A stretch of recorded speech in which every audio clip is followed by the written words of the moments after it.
tomorrow?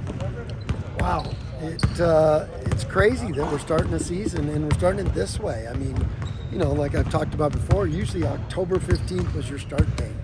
Now we're playing Idaho October 17th, where you're supposed to look like a team and do all that. And there's a lot of things we need to work on still, and that's what this game's for: the evaluation of our program and our team and what we have as strengths, as weaknesses, and getting to play under the lights in your uniforms, in what feels like a meaningful game. So I think it's a really good tip-off for our season. You guys have had season openers where you've struggled, even lost a couple season openers. I mean, just to get this first game kind of, I don't want to say out of the way, but get the lights and the fans and all that. And I saw you at the end of practice scouting a little bit for an opponent, like all that kind of stuff that you just don't do until you play a game. What's it, just to have a dry run like that tomorrow? What's that? It's important, and there are going to be mistakes that guys make, just out of jitters and out of settling in, and we've had some epic, when I mean epic, bad first outings for guys because they were just so excited to play. Buzo set the standard. Fouled out in 6 minutes. So there will be no fouling out tomorrow because we want, for both teams, we want our guys to be able to work through some stuff. And I didn't tell our guys that. I don't want them to be just fouling every possession. But so it's a really good chance to work through a lot of things and evaluate a lot of things, and I hope to be able to do that for everybody on this team. You played exhibition games before against people that most people have never heard of, obviously. Sure. So do you think this is a game where both teams are going to coach and play to win? Oh yeah, absolutely. Now I wouldn't say we're going to coach completely like we would in a game. I mean, in a game, your rotation will be 7, 8, 9 guys usually, maybe sometimes 10. We need to see everybody, and you don't get that chance in every game.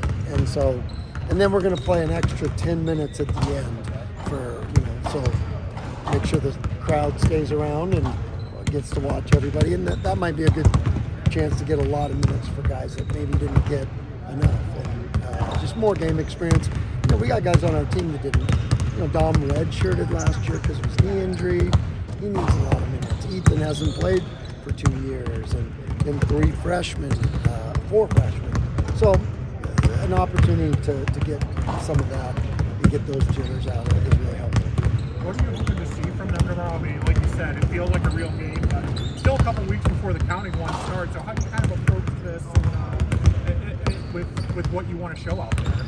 We always approach it to eliminate game slippage because these guys do it great in practice every day, but there's not the stress, the excitement, the fans, the uniforms, all that kind of stuff going on, and so it's that ability to deal with that. So there's not as much game slippage, and that's what we usually see. The first few times out, there's a lot of game slippage from what you see in practice every day, and as you get more and more experience, that goes away, and it starts to look like what we see in practice a little bit better. What kind of memories do you have from this rivalry? The few times, I know it's been a while now, but the few times you have. Well, it was seven times. So it was quite a few.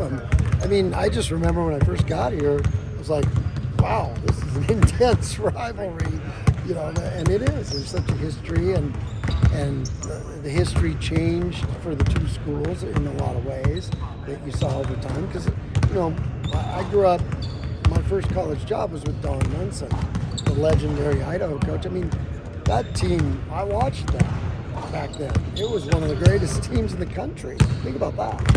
And they went to the Sweet 16, and what Don Munson did there was amazing. And one of my favorite players, he was growing up in Richland, I idolized Brian Kellerman.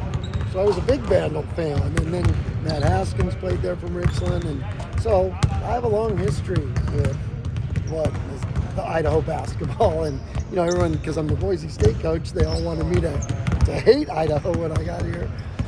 But my history wasn't that. So it was interesting to see how intense this rivalry really is. I know eight's a pretty powerful world, but would you say it soured a little bit your view of them over the the hate thing was real, but from the fans. Yeah. I mean, it was really crazy. So I try not to ever go there though. Well, just this game itself, what do you think it does for basketball in the states of Idaho, for people and the fans? Yeah, it's, I think they're building a good program up there, and they're doing some good stuff. They're getting better and better. They got a new coach, and he's doing a great job. And he's got good players, a lot of Idaho players. So it means a lot to them. So we really had to educate our guys a lot on this, and so it's really neat for them to see the history of it, both football, basketball, and all of that. So it's kind of cool that way. I was gonna ask, did you sit down and tell them how much did you want them to know about all that kind of? Yeah, history and rivalry? we talked about it, and where that came from a lot is the alumni, because they spent a lot of years playing this rivalry from the same league, and so that's where it came from. I was focused on an exhibition game, focused on our team, and boy, that came at me from everybody. So that was kind of like, okay, I got to adjust. I was going to say, for this to be dormant for as long as it has, to be kind of a little bit rekindled, a game that doesn't really mean much in the long run in terms of your season and record. Right. But I was hoping you could elaborate just a little bit on what this means to you to kind of see this back in action after so many years. Yeah, and it's a test run. Like, if fans aren't interested in it, why do it again? So I hope people come out and watch, because you're gonna show me at the polls. I mean, don't just say you want this, and then we go and do it, and people don't come to it. So get these tickets. There's some tickets still out.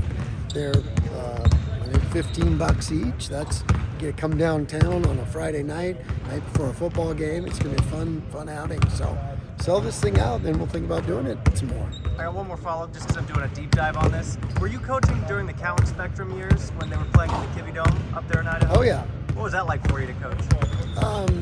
Well, we did that one time here. I think I only went up there one time at Boise, but I remember at Gonzaga, I think we went there once back in my early days at Gonzaga. And so yeah, I've watched that old Kivy Dome from back in the day, and I haven't seen their new one. I heard it's spectacular, and the Don Munson basketball suites for their offices. It's pretty cool.